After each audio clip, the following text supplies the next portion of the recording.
Chers frères et sœurs, mesdames et messieurs, je vous invite à vous lever pour recevoir notre invité d'honneur, ainsi que le grand maître du Grand Orient de France, Guillaume Trichard.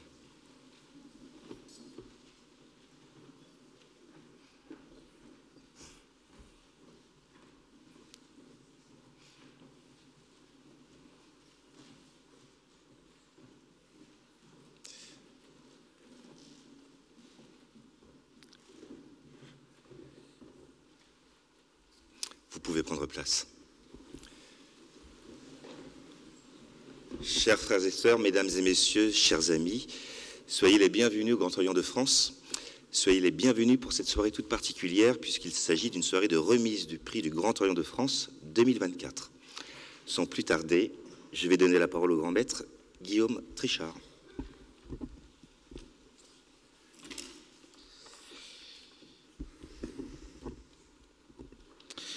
Mes très chers frères conseillers de l'ordre, mes très chers frères passés grands maîtres, Gilbert Abergel, Philippe Foussier, ma très chère sœur grande maîtresse de la Grande Loge féminine de France, mon très cher frère Jean-Jacques Moukdjian, grand maître de la Grande Loge mixte de Memphis-Misraïm, mes très chers frères, mes très chères sœurs, mesdames, messieurs, chers amis. Chaque année, le Grand Orient de France remet son prix à une personnalité pour son parcours, ses qualités, ses valeurs, ses actions, ses projets. Chaque année, il revient au grand maître de faire un choix éclairé sur la base de conseils, de recommandations.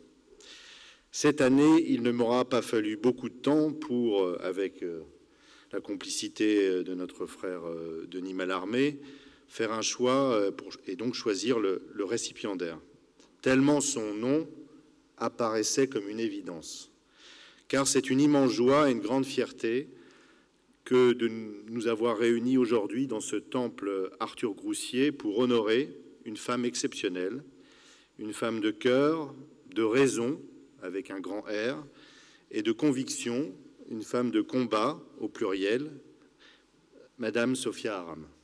Chère Sophia, dois-je encore rappeler que vous êtes comédienne, humoriste, femme de radio et de télévision? Est-il encore nécessaire pour moi de faire la promotion de vos chroniques sur France Inter, telles que votre billet de ce matin, plus que si dodo? Est-il judicieux de rappeler le succès de vos derniers spectacles? Lorsque je vous ai appelé il y a quelques semaines pour vous annoncer que nous souhaitions vous remettre le prix du Grand Orient de France, vous veniez d'apprendre votre nomination aux Molières. Molière que vous avez reçu en mai dernier pour Le Monde d'après. Alors, chère Sophia Aram, ce soir, vous allez recevoir une autre statuette, celle d'une très belle Marianne, réalisée par l'artiste Jacques France, notre frère. À l'origine, elle était une commande pour une ancienne et importante loge de la région parisienne, La Bonne-Foi, à l'orient de Saint-Germain-en-Laye.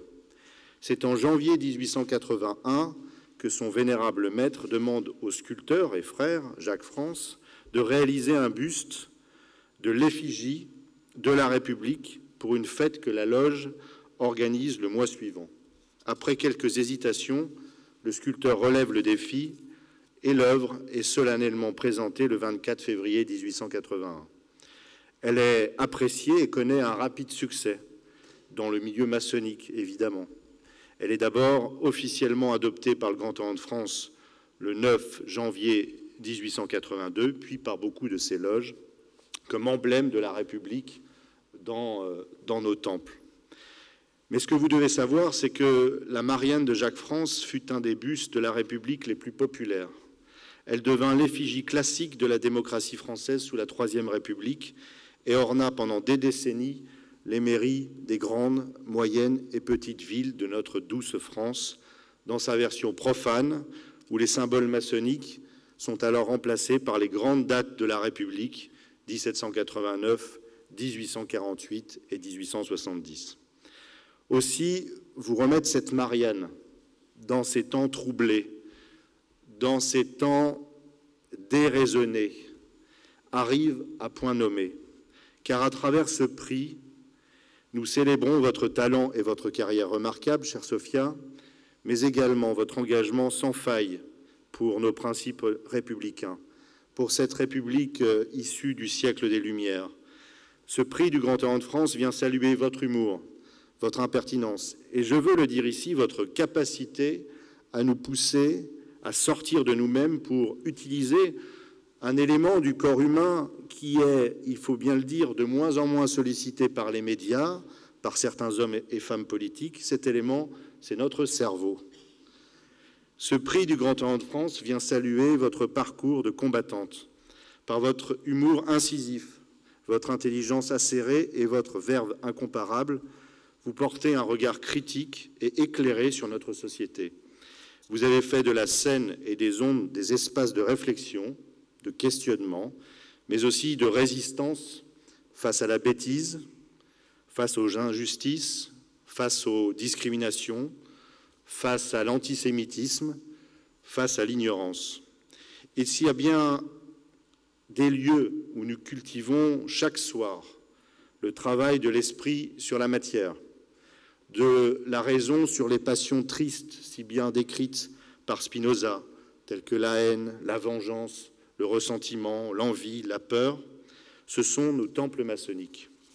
Le Grand Orient de France, attaché au principe de laïcité, de progrès et de justice sociale, reconnaît en vous une alliée précieuse et courageuse. Votre engagement en faveur de la liberté absolue de conscience, votre combat pour l'égalité entre les hommes et les femmes, et votre dénonciation sans relâche de toutes les formes de racisme et de fanatisme, telles que l'islamisme, résonnent profondément avec nos valeurs. Nous avons, vous et nous, le même dégoût pour les antisémites, d'où qu'ils viennent. Peut-être davantage de dégoût quand même lorsqu'il s'agit de l'expression de personnalités dites de gauche et non d'extrême droite. Nous avons le même dégoût que vous pour les mollahs, les talibans et autres théocrates sanguinaires dont la religion n'est que l'alibi de leurs crimes. Aussi, en vous attribuant le prix du Grand Orient de France, nous saluons non seulement votre carrière artistique, mais aussi votre rôle de sentinelle citoyenne. Vous êtes un exemple de courage et de détermination, et évidemment, les critiques et insultes, et je dirais même les appels au meurtre de certains hommes et femmes politiques le lendemain de votre discours aux Molières en sont la plus parfaite triste illustration. Donc oui, vous êtes un exemple de courage et de détermination, et votre voix, forte et libre, continue de porter haut les idéaux que nous chérissons. Et je veux vous le dire ici, les francs-maçons du Grand Orient de France seront toujours à vos côtés pour vous défendre comme l'une des nôtres. Votre parcours nous inspire et nous rappelle l'importance de la lutte pour un monde plus juste et plus éclairé. Vous incarnez cette lumière qui nous est si chère, qui dissipe les ténèbres de l'obscurantisme et de l'ignorance, et pour cela, nous vous en sommes profondément reconnaissants. Alors oui, chère Sophia, ce soir, je vais vous plagier officiellement en disant qu'il ne nous reste plus que 6 dodos pour choisir des raisonnables aux prochaines élections législatives, en espérant que ces raisonnables s'entendront et que nous éviterons ainsi de confier le pouvoir à tous ces dangereux guignols. » Fin de citation. Chère Sophia, au nom du Grand Orient de France, je vous adresse mes plus sincères félicitations et je vais vous remettre ce prix comme le témoignage de notre admiration, de notre reconnaissance pour votre engagement. J'ai dit.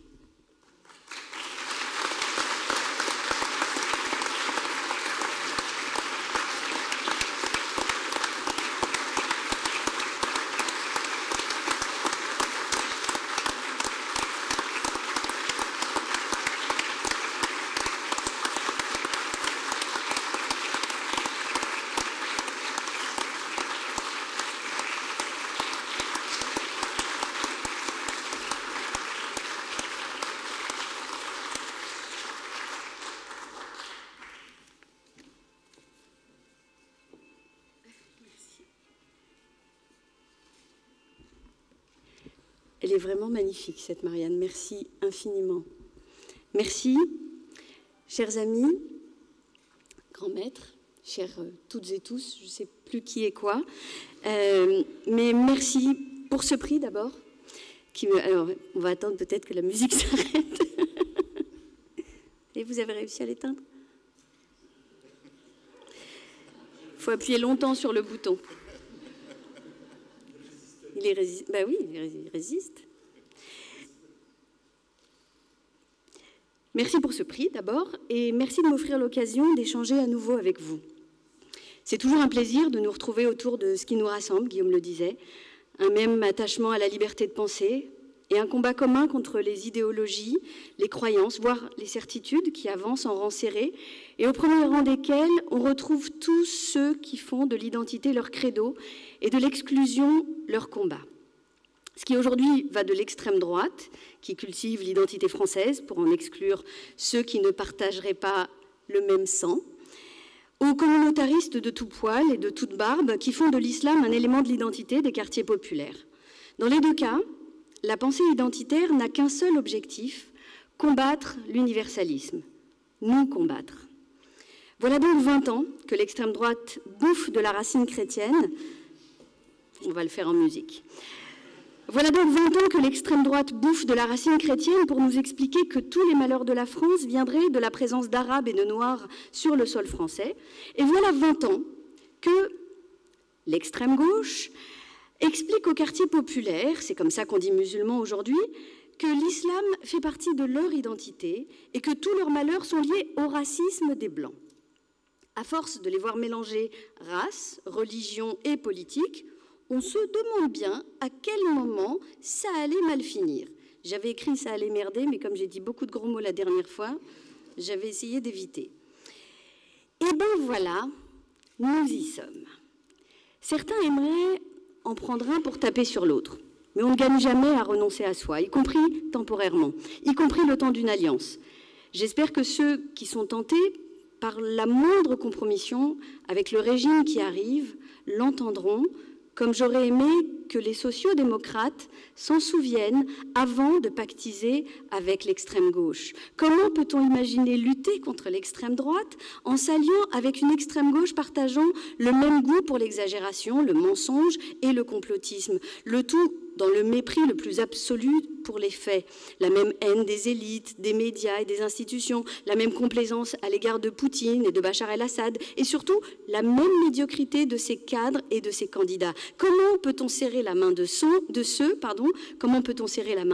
qui ont ajouté au populisme ambiant une touche de vulgarité et de bordélisation, un gros doigt d'antisémitisme et un clientélisme gênant envers le communautarisme et l'islamisme? Comment ont-ils réussi l'exploit de partager le pire du RN et de se distinguer par ce qu'il reste de pire? Mais à la nécessité de regarder en face les dangers très présents de la pensée identitaire, il faut encore ajouter la nécessité de prendre la mesure de nos démissions. Celle dont parlait Jean Daniel, il y a de cela quelques années, lorsqu'il déclarait, je cite, « Je ne pardonnerai jamais à ma famille, la gauche, d'avoir abandonné la nation aux nationalistes, l'intégration aux xénophobes et la laïcité aux communautaristes. » Personne ici n'est responsable du développement de l'islam politique ni de l'extrême droite xénophobe. En revanche, nous devons répondre à une question. Avons-nous vraiment tout fait pour combattre ce duo mortifère?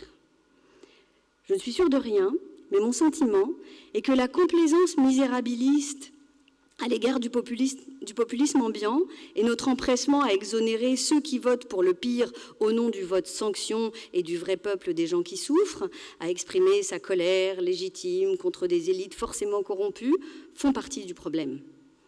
C'est comme cela que les gens raisonnables ont laissé les populistes enrôler des hordes de gogos en désignant quelques boucs émissaires et en promettant la lune. J'ai aussi le sentiment que notre complaisance misérabiliste à l'égard des communautaristes, du communautarisme en général et de l'islam politique, en considérant que les confronter à la laïcité d'abord et les combattre pied à pied ensuite, constituerait un acte islamophobe, c'est le mot qu'ils emploient. Mais ça fait également partie du problème. Je ne peux pas imaginer que nous soyons là sans que de près ou de loin, que nous en soyons là sans que de près ou de loin, nous n'y ayons participé. Comme vous le voyez, nous sommes à peu près dans le même état, vous et moi, que la dernière fois que nous nous sommes vus ici. La même tristesse. La dernière fois, c'était pour commémorer l'anniversaire de la mort de Samuel Paty. Mais aujourd'hui, la même tristesse, la même colère envers tous ceux qui se taisent ou qui n'en font pas assez, qui n'en ont pas fait assez, Mais je ne peux pas revenir régulièrement ici, envoyer les silencieux se faire foutre. Je vais donc essayer de dire à peu près la même chose, mais plus poliment, promis. Je vais me répéter encore et encore. Mais il est temps que les raisonnables se fassent entendre. Il est temps de voter pour ceux qui refusent toute compromission avec la pensée identitaire et le communautarisme. Il est temps que les raisonnables s'entendent pour empêcher les supplétifs de Poutine d'accéder au pouvoir, pas au pouvoir.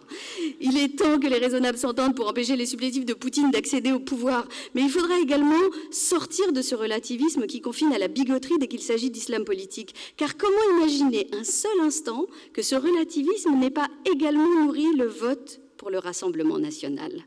Nous avons à mener ces deux combats de front sur le terrain des idées et dans le cadre démocratique, mais ces combats, nous devrons les mener ensemble, mais nous devrons les mener. Merci.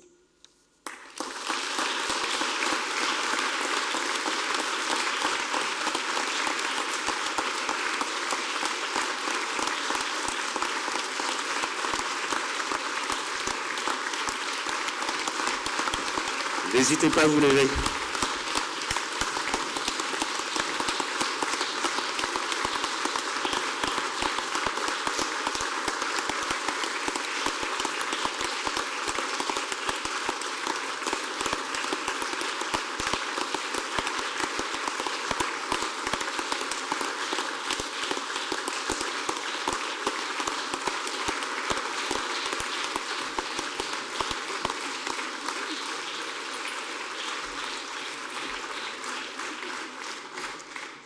Une avec le... Voilà.